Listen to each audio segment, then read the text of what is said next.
6-Minute English. From bbclearningenglish.com. Hello and welcome to 6-Minute English. I'm Neil. And hello, I'm Rob. Now then, Rob, what do you know about unicorns?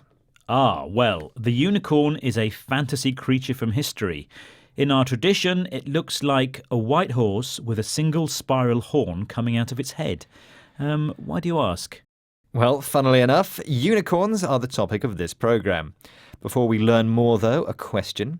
What do we call the study of legendary creatures like the Loch Ness Monster, Bigfoot and unicorns? Is it A, cryptozoology, B, protozoology or C, paleozoology? Have you got any idea about that, Rob? Well, I know this because it was a topic of a 6-Minute English programme a while back, in 2008 to be exact. So I think I'll keep the answer to myself. OK, well, for everyone else, we'll have the answer later in the programme. Over the last few years, unicorns have been popping up all over the place. On T-shirts, in movies, as toys, and even in political conversations. Why is this? Natalie Lawrence is a natural historian. She appeared on the BBC's Woman's Hour programme to discuss the topic. Listen out for the answer to this question. Why does she say people used to drink out of unicorn horns? Those original stories were developed in a time when magic actually existed in the world, though the world was still very enchanted. The idea that the unicorn is a very strong animal and also that could achieve magical feats. So unicorn horn used to be seen as a panacea for all sorts of ills and a guard against poison. So people used to drink out of unicorn horn cups to prevent themselves getting poisoned. And I think that idea of it being magical and having magical powers has still come through today.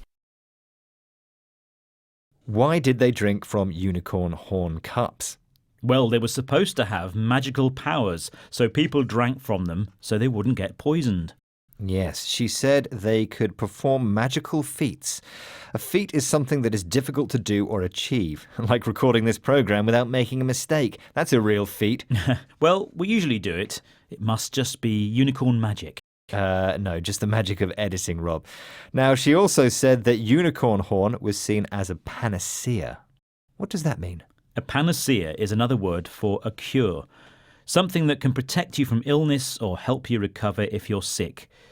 But is all this true about the unicorn horn? Well, seeing as how unicorns don't and never have existed, it's unlikely to be true.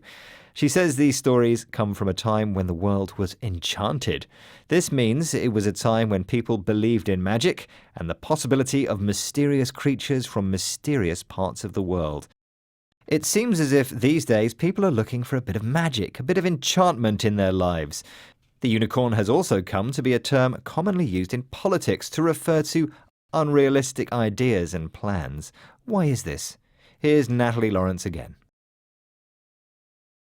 Because it's such a potent cultural symbol at the moment, it's being deployed in one of the most pressing issues of our time as well. So, and the idea of the UK trying to be its own special unicorn potentially.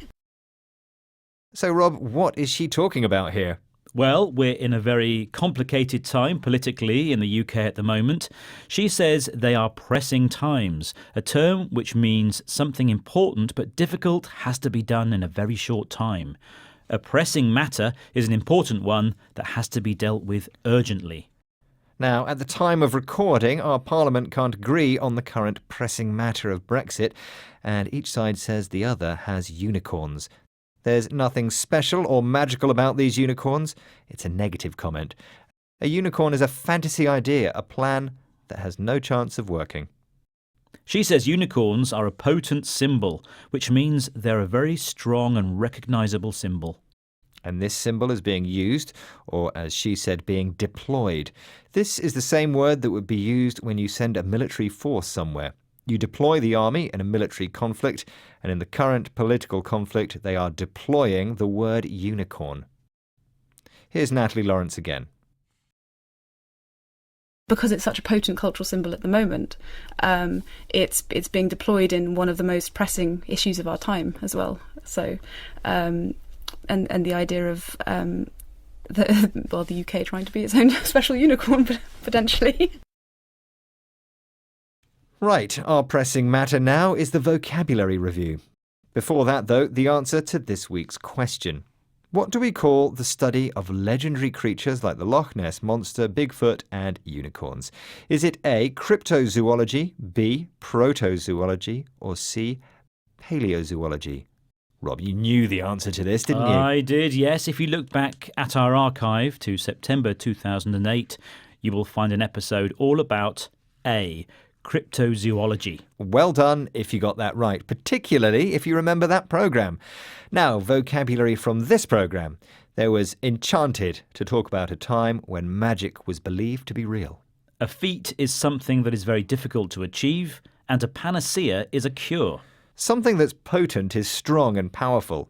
And if you deploy something, you use it. You put it into operation. And something pressing is urgent. It needs to be done soon. Right, that's it from us now. Hope you can join us again soon. If you can't wait, you can find BBC Learning English on social media, online, and on our very own app. Bye for now. Bye-bye. 6 Minute English. From the BBC.